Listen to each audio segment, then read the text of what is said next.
Hello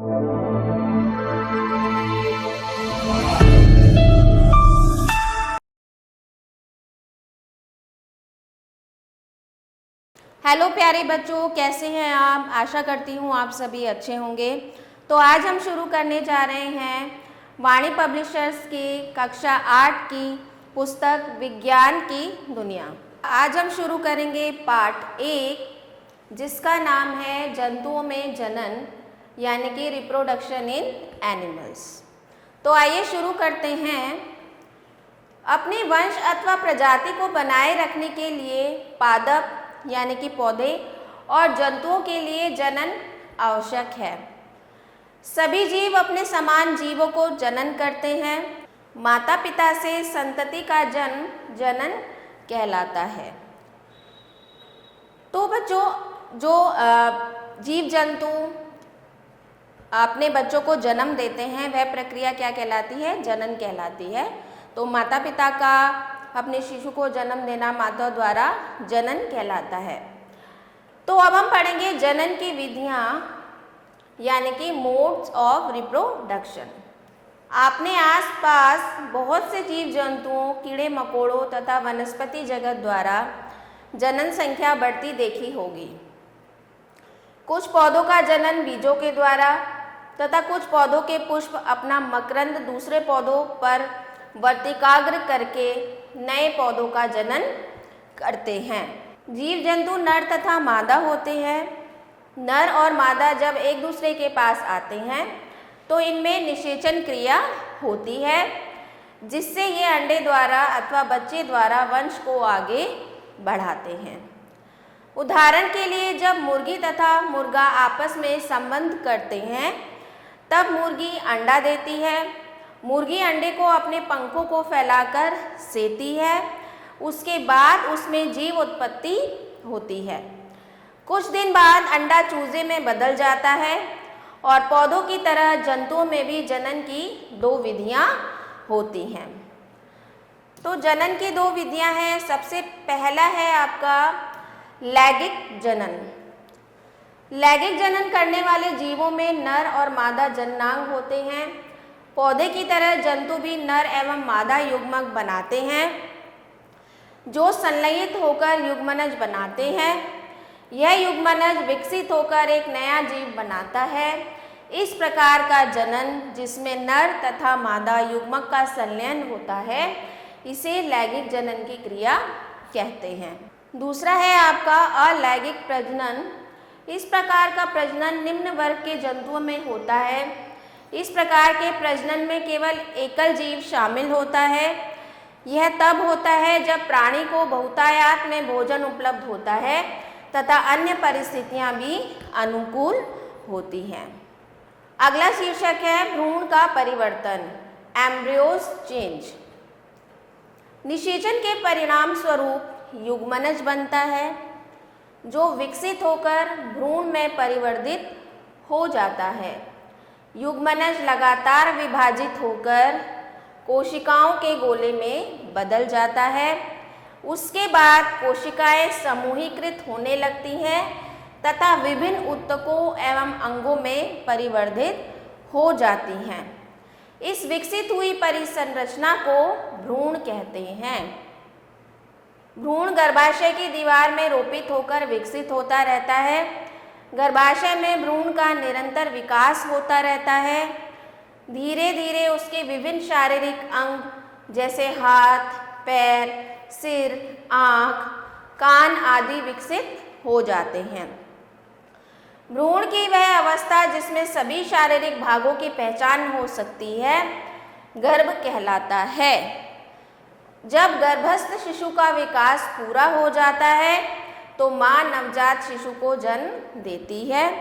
माँ के गर्भ में बच्चा आहार नाल द्वारा भोजन लेता रहता है, यानी कि बच्चे को भोजन कहाँ से मिलता है? आहार नाल के द्वारा मिलता है, जो उसकी माता से जुड़ी हुई होती है। आगे है मुर्गी में भी आंतरिक निषेचन होता है। भैंस, गाय, घोड़ी आदि में भी मनुष्य ही की तरह निषेचन क्रिया होती है। निषेचन के पश्चात ही युग्मनज लगातार विभाजित होता रहता है और अंडवाहिनी में नीचे की ओर बढ़ता रहता है। इसके नीचे बढ़ने के साथ साथ इस पर सुरक्षित परत चढ़ती जाती है। मुर्गी के अंडे पर दिखाई देने वाला कठोर कवर भी ऐसी ही सुरक्षित परत है। कठोर कवच के पूर्ण रूप से बन जाने के बाद मुर्गी अंडे के अंदर चूजे का इसी अवधि में विकास होता है और चूजे के पूर्ण रूप से विकसित होने के बाद कवच के प्रस्फुटन के बाद चूजा बाहर आता है। बाह्य निषेचन वाले जंतुओं में भ्रूण का विकास मादा के शरीर के बाहर ही होता है। भ्रूण अंडावरण के अंदर विकसित होता रहता है और भ्रूण का विकास पूर्ण होने पर अंडजोत्पत्ति होती है। अगला है जरायुज एवं अंड प्रजक जंतु यानी कि विविपैरस एंड ओविपैरस एनिमल्स। हम जानते हैं कि जंतुओं में वंश गति को बढ़ाने के लिए कुछ जंतु विकसित शिशु को जन्म देते हैं, जबकि कुछ अंडे देते हैं जो बाद में शिशु में विकसित होते हैं। वे जंतु जो सीधे ही अंडे देते हैं, उन जंतुओं के अंडे एकत्र करना सरल है क्योंकि उनकी मां शरीर के बाहर अंडे देती है। वे जंतु जिनके अंडे एकत्र करने में आप सफल हो जाते हैं, वे अंड प्रजक जंतु हैं। इसी प्रकार गाय, कुत्ता या बिल्ली अंडे नहीं देते। इनमें मां पूर्ण विकसित शिशु को ही जन्म देती है। यह जरायुज जंतुओं के उदाहरण हैं। तो वे जंतु जो विकसित शिशु को जन्म देते हैं, वे क्या कहलाते हैं? जरायुज जंतु कहलाते हैं। शिशु का वयस्क होना। नवजात जन्मे प्राणी अथवा अंडे के प्रस्फुटन से निकले प्राणी तब तक वृद्धि करते रहते हैं जब तक कि वे वयस्क नहीं हो जाते। कुछ जंतुओं में नवजात जंतु वयस्क से बिल्कुल अलग दिखाई पड़ते हैं। रोशनी के समय कुछ कीट रोशनी के चारों ओर चक्कर काटते रहते हैं। यहाँ हम आपको मेंढक के बारे में बता रहे हैं जो हमारे आसपास तालाब, वर्षा के रुके पानी में पाए जाते हैं। मेंढक 3 चरणों से होकर अपने बच्चों को जन्म देता है। सबसे पहले मेंढक का जीवन अंडे से शुरू होता है। उसके बाद उसके जीवन क्रम में वयस्क बनने की विभिन्न अवस्थाएं पाई जाती हैं। तो जैसे सबसे पहले अंडा परिवर्तित होता है टैडपोल में, टैडपोल परिवर्तित होता है लार्वा में और लार्वा होता है वयस्क में। वयस्क मेंढक से भिन्न दिखाई नहीं देते। एक दिन वह टैडपोल वयस्क मेंढक बन जाएंगे। रेशम कीट की झिल्ली या प्यूपा वयस्क रेशम कीट से बहुत अलग दिखाई पड़ता है। वयस्क में पाए जाने वाले लक्षण नवजात मेंढक में नहीं पाए जाते हैं। टैडपोल रूपांतरित होकर वयस्क में बदल जाते हैं, जो छलांग लगा सकता है और तैर सकता है। कुछ विशेष परिवर्तनों के साथ टैडपोल का वयस्क में रूपांतरण कायांतरण कहलाता है। मनुष्य में जन्म के समय से ही नवजात शिशु में वयस्क के समान शारीरिक अंग मौजूद होते हैं। अनेक जंतुओं में निषेचन की क्रिया मादा जंतु के शरीर के बाहर होती है। इन जंतुओं में निषेचन जल में होता है। वसंत या वर्षा ऋतु में मेंढक या टोड पोखर, तालाब और धीमी गति से बहते झरने की ओर जाते हैं। जब नर तथा मादा एक साथ पानी में आते हैं तो मादा सैकड़ों अंडे देती हैं। मुर्गी के अंडे की तरह मेंढक के अंडे कवच से ढके नहीं रहते तथा अपेक्षाकृत बहुत कोमल होते हैं। जेली जैसी एक परत अंडों को एक साथ रखती है तथा इनकी सुरक्षा भी करती है। मादा जैसे ही अंडे देती है, नर उस पर शुक्राणु छोड़ देता है। प्रत्येक शुक्राणु अपनी लंबी पूंछ की सहायता से जल में इधर उधर तैरते रहते हैं। शुक्राणु अंड कोशिका के संपर्क में आते हैं, जिसके फलस्वरूप निषेचन होता है। इस प्रकार का निषेचन, जिसमें नर तथा मादा युग्मक का संलयन मादा के शरीर के बाहर होता है, बाह्य निषेचन कहलाता है। आगे देखते हैं हाइड्रा में जनन। हाइड्रा एवं सूक्ष्मदर्शी जंतुओं में एक या अधिक उभार दिखाई दे सकते हैं। ये उभार विकसित हो जाने पर एक नए जीव को, जिन्हें मुकुल कहते हैं, जन्म देते हैं। इसलिए इस प्रकार के जनन की प्रक्रिया को मुकुलन कहते हैं। अलैंगिक जनन की अन्य विधि अमीबा में दिखाई देती है। अमीबा की संरचना के विषय में आप पहले ही पढ़ चुके हैं। अमीबा जो है एक कोशिकीय होता है। इसमें केंद्रक के दो भागों में विभाजन से जनन क्रिया प्रारंभ होती है। इसके बाद कोशिका भी दो भागों में बंट जाती है, जिसके प्रत्येक भाग में केंद्रक होता है। परिणाम स्वरूप एक जनन से दो अमीबा का निर्माण होता है। इसमें जीव विभाजित होकर दो संतति उत्पन्न करता है। यह क्रिया क्या कहलाती है? द्विखंडन कहलाती है। मुकुलन एवं द्विखंडन के अलावा कुछ अन्य प्रकार की विधियां भी हैं, जिनके द्वारा एकल जीव संतति का जनन करता है। आगे देखते हैं परकनली शिशु यानी कि टेस्ट ट्यूब बेबी। कुछ स्त्रियों की अंडवाहिनी अवरुद्ध होती है, क्योंकि निषेचन के लिए शुक्राणु मार्ग अवरुद्ध होने के कारण अंडाणु तक नहीं पहुंच पाते। ऐसी स्थिति में चिकित्सक ताज़ा अंडाणु एवं शुक्राणु एकत्र करके उचित माध्यम में कुछ घंटों के लिए एक साथ रखते हैं, जिनमें आईवीएफ तथा इन विट्रो निषेचन, शरीर से बाहर कृत्रिम निषेचन हो सके। यदि निषेचन हो जाता है तो युग्मनज को लगभग एक सप्ताह तक विकसित किया जाता है, जिसके पश्चात उसे माता के गर्भाशय में स्थापित किया जाता है। माता के गर्भाशय में इसका पूर्ण विकास होता है तथा शिशु का जन्म सामान्य शिशु की तरह ही होता है।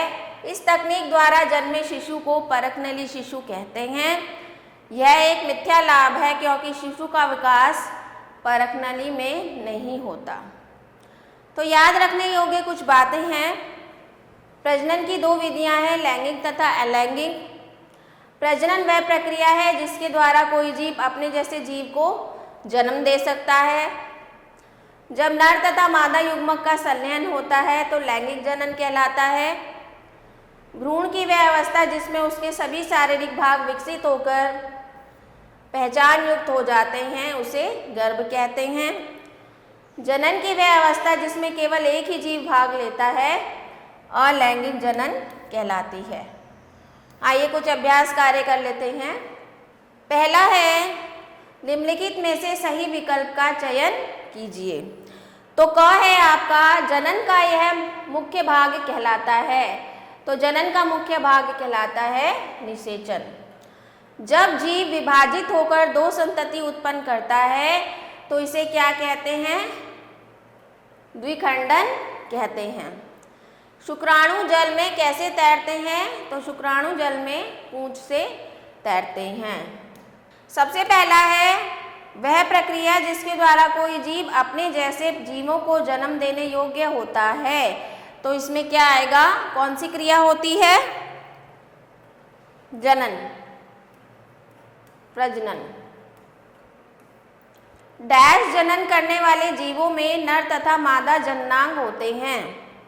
तो जनन का मुख्य भाग क्या कहलाता है? जनन का मुख्य भाग निषेचन कहलाता है। जब जीव विभाजित होकर दो संतति उत्पन्न करता है तो इसे क्या कहते हैं? इसे द्विखंडन कहते हैं। शुक्राणु जल में कैसे तैरते हैं? शुक्राणु जल में पूंछ से तैरते हैं। उसके बाद है रिक्त स्थानों की पूर्ति कीजिए।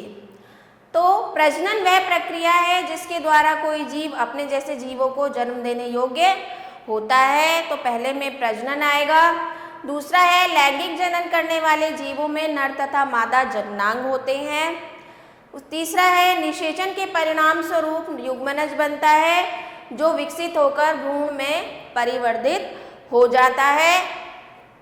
चौथा है वे जंतु जो विकसित शिशु को जन्म देते हैं जरायुज जंतु कहलाते हैं।